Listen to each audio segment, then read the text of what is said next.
Assalamualaikum warahmatullahi wabarakatuh. Selamat sore teman-teman semua. Saya Rizwanda Wahyu Imawan, perwakilan dari kelompok 10. Di sini saya akan sedikit memaparkan mengenai hasil analisis kelompok kami mengenai studi kasus agensi kos dari PT Kimia Farma. Nah, sebelumnya saya akan sedikit menjelaskan bagaimana agensi kos itu muncul. Nah, agensi kos ini bisa muncul apabila ada suatu perbedaan kepentingan dari pemegang saham, dari direksi dan manajemen. Nah, berikut adalah sedikit penjelasan mengenai kasus yang dilakukan oleh PT Kimia Farma. Pada tahun 2018, PT Kimia Farma telah melakukan RUPS tahunan dan RUPS luar biasa, di mana pada RUPS tersebut menghasilkan beberapa keputusan seperti yang pertama yaitu mengurangi pembagian dividen ke pemegang saham, kemudian dia melakukan perombakan jajaran direksi dan dewan komisaris.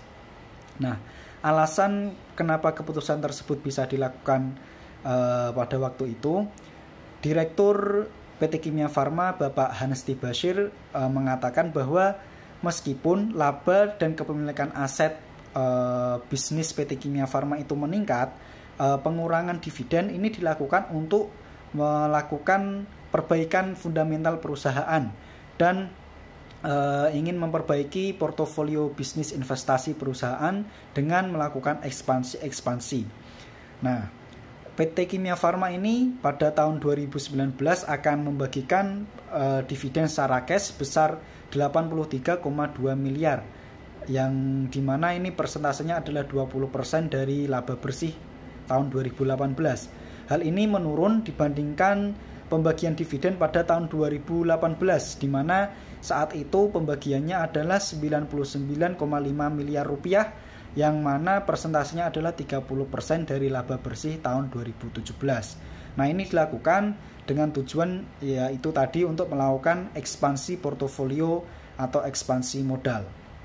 Nah, kemudian kelanjutan dari keputusan tersebut, Bapak Hanesti Bashir berujar juga bahwa tindakan setelah dilakukan ekspansi modal ini adalah yang pertama melakukan belanja modal, di mana belanja ini akan difokuskan untuk pengembangan bisnis retail. Kemudian akan mengoptimalisasi rantai pasok dan mengoptimalisasi jaringan laboratorium diagnostik. Kemudian yang terakhir akan melakukan transformasi manajemen kantor. Nah, dari belanja modal tadi yang dilakukan untuk pengembangan bisnis retail itu, jajaran direksi itu bertujuan untuk melakukan peningkatan target pendapatan untuk tahun 2019, di mana targetnya yaitu 11,5 triliun, yang dimana ini naik sekitar 50% daripada penghasilan laba bersih di tahun 2018 sekitar 500 miliar. Nah, dari tindakan-tindakan yang dilakukan oleh manajemen tadi, ada beberapa solusi dari kelompok kami. Nah, yang pertama, setelah dilakukan RUPS tadi, bisa dilihat historis kenaikan harga saham atau penurunan harga saham, bahwa harga saham PT Kimia Farma di Bursa Efek Indonesia itu mengalami peningkatan sebesar 6% atau mengalami penambahan 200 poin menjadi 3.100 yang sebelumnya 2.900.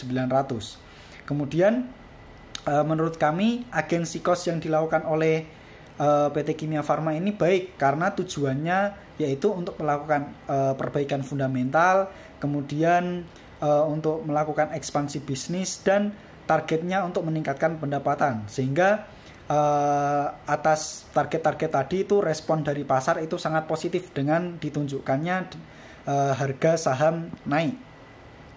Namun ada beberapa yang perlu dipertimbangkan oleh PT Kimia Farma, yaitu adalah going concern atau keberlanjutan hidup dari PT Kimia Farma akan ekspansi tersebut.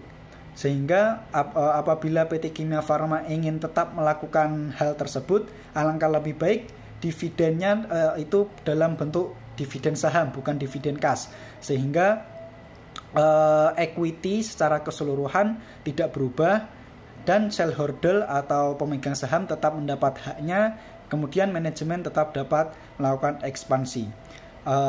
Baik, sekian dari kelompok kami. Terima kasih atas perhatiannya. Wassalamualaikum warahmatullahi wabarakatuh.